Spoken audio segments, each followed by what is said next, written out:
Então, como que a gente, o que ele deve fazer em termos de posicionamento de comunicação, porque é um momento muito delicado, a gente está esperando aí eleições não muito limpas e abertas na Venezuela, e o Lula tentando estabelecer essa ponte. A gente sabe que tem muitos interesses econômicos que fazem com que ele também tente manter essa relação boa politicamente. Queria te ouvir sobre o que poderia ser feito conforme esquentar e a gente chegar perto das eleições venezuelanas, como que o Lula pode se comportar e se posicionar publicamente a respeito da ditadura ali, né, de um regime ditatorial que a gente não está condenando abertamente.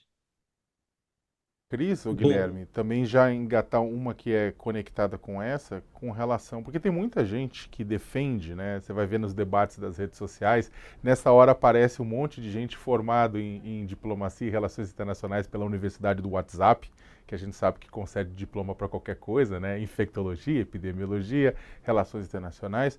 E o pessoal da Universidade do WhatsApp, né, defende que Lula rompa relações com a Venezuela por conta disso. Eu aqui também queria, aproveitando na resposta da Cris, que você respondesse por que não romper relações com a Venezuela? bom, são muitas boas perguntas, né? Eu começaria dizendo o seguinte: o princípio fundamental das relações internacionais é o que a gente chama de autodeterminação dos povos. O que significa que cada país é livre para escolher o seu regime político, ainda que outros países possam naturalmente criticar as escolhas que foram feitas por um determinado país. Então, se um país é uma ditadura, a gente lamenta, a gente se preocupa com direitos humanos, né, os problemas de direitos humanos decorrentes disso. A gente pode trabalhar como nação para garantir o diálogo político que eventualmente tire aquele país da ditadura. Isso é possível, isso já aconteceu, isso, né, tem precedentes na história. Agora, o que não faz sentido é a gente romper relações com o país, que envolvem comércio, que envolvem trocas culturais, que envolve fluxo de pessoas, que envolve muita diplomacia, pelo fato de o país ter feito uma escolha política que distingue da nossa e da qual a gente discorda, né? Então, da mesma forma como não faz sentido o Brasil romper com a Venezuela, não faz sentido o Brasil romper com a Arábia Saudita, não faz sentido o Brasil romper com a China e com nenhum outro país que tenha um regime político diferente do nosso. No caso venezuelano, em particular, eu acho que manter canais abertos, esse é um argumento que a diplomacia brasileira usa há muito tempo, manter canais abertos é importante até para a gente poder estabelecer uma ponte, construir um diálogo e fazer a mediação necessária para uma eventual conversa de reconciliação nacional no país. O Brasil está muito bem posicionado, justamente porque mantém uma boa relação tanto com o governo quanto com a oposição na Venezuela. Então, não faria sentido romper, porque o princípio diplomático que orienta as relações internacionais simplesmente não é esse. No caso venezuelano, ainda você tem uma questão comercial que é importante, a Venezuela é um mercado importante para o Brasil e vice-versa. Você tem questões fronteiriças que simplesmente não funcionariam caso não houvesse uma relação diplomática funcional entre os dois países. A pior coisa que você pode ter são dois países que dividem uma fronteira longa, como é o caso de Brasil e Venezuela, que não conversam oficialmente um com o outro, né? Que é o caso da Coreia do Norte e Coreia do Sul, por exemplo, que é, enfim, um estado de guerra permanente, muito tenso sempre.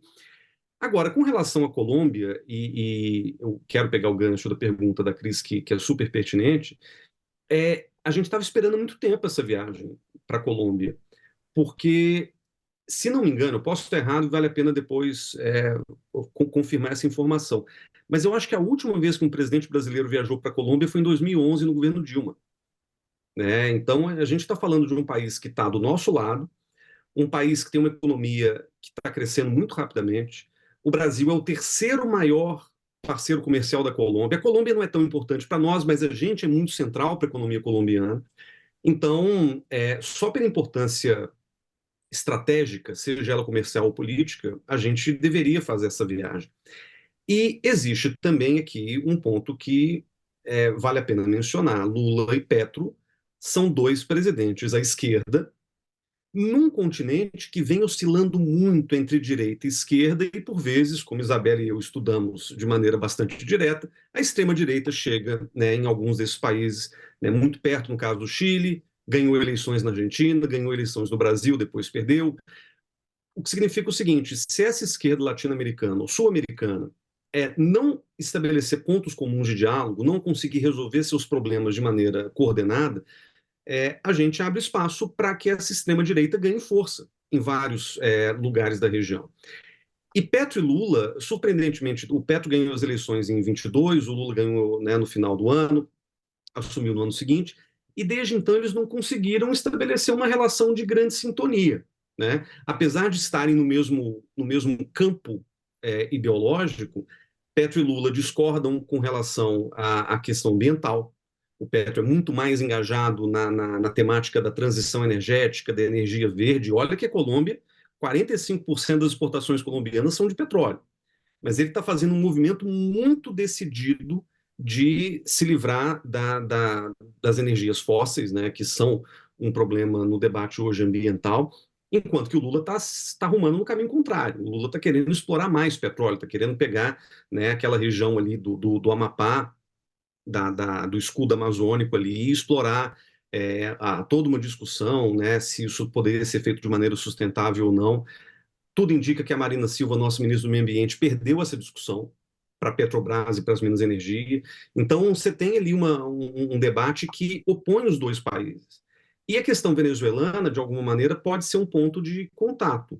Tanto Petro quanto Lula recentemente declararam críticas, fizeram críticas à situação política do país vizinho. A questão também ambiental pode ser um elemento tanto de discórdia quanto de aproximação, sobretudo quando a gente pensa na questão amazônica mais ampla. A relação com os Estados Unidos ou com a China pode também ser um ponto de convergência, quer dizer, há muito que explorar nessa relação com a Colômbia. A Venezuela é mais um capítulo dessa agenda ampla, e a gente espera que desse encontro bilateral, que de novo tardou para acontecer, saia um bom resultado que seja bom para o Brasil. Eu acho que o Lula não deveria, claro, gastar capital político no exterior, já que ele viajou muito no ano passado, se não fosse para resultar em coisas tangíveis e comunicar isso de maneira adequada, que eu acho que também, como a Cris falou, esse é um problema real, né? Como é que o Brasil pode vender essas viagens do presidente Lula de maneira adequada? Eu acho que o Lula, né, assim, ele vai conseguir vender a questão da Feira do Livro, pode ser que ele consiga vender como algo muito positivo para o Brasil, mas se não conseguirmos nada de tangível, é mais difícil promover. Então, a gente espera também que o governo tenha atenção para isso, porque o público está ficando cada vez mais antenado nas questões internacionais. Poucos temas são aqueles que polarizam muito, né? Israel-Palestina certamente polariza, Venezuela polariza também. Então, entendendo isso, aí vai ter um esforço de mídias sociais, de comunicação governamental para, de alguma maneira, conseguir colocar a bola no chão e explicar o que o Brasil tem para ganhar com a Colômbia, obviamente.